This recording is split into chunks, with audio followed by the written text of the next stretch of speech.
The election of 1796 was a significant election in the history of the United States. It was the first time that George Washington was not on the ballot for president. Two political parties, the Federalists and Democratic Republicans, tried to take control of the office of the president. This election also marked the first transition of power from one president to another. The Federalists were one of the two major political parties trying to have their candidate win the election of 1796. John Adams was the major Federalist candidate. The Federalists believed in a stronger central government that had implied powers. They also favored the creation of the National Bank, signing of the Jay Treaty, and taxing goods that were imported into the United States. They favored a U.S. economy that was moving toward manufacturing and believed these policies would strengthen the economy and the nation. These policies expanded the role and power of the federal government under George Washington's term as president. The Democratic Republicans were the second major political party fighting for the presidency during the election of 1796. Thomas Jefferson was the major Democratic Republican candidate. They emerged as the opposition party to the Federalists. They opposed a strong federal government and supported more power for the states.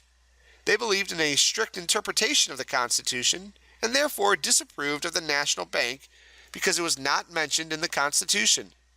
They worried about maintaining a close alliance with Great Britain. Jefferson, especially, had close ties with France that remained from the American Revolution. Jefferson also had an opposing view of the nation's economy. He favored an economy based on agriculture, in which the U.S. would be a nation of farmers and not one based on manufacturing.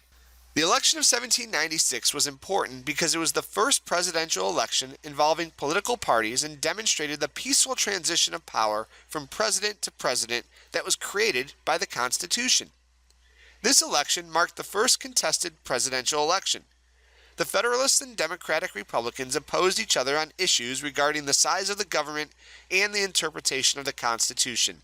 The two major candidates did not campaign, but their supporters campaigned for them.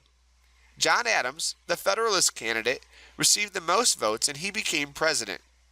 This occurred even though one of his political rivals, Alexander Hamilton, a fellow Federalist, tried to get Thomas Pinckney elected. Thomas Jefferson, the Democratic Republican candidate, finished in second, and that made him the vice president. This election and the resulting exchange of power from Washington to Adams, even in a contested election, showed the power of the Constitution. The constitutional procedures of using the Electoral College were followed in electing the second President of the United States.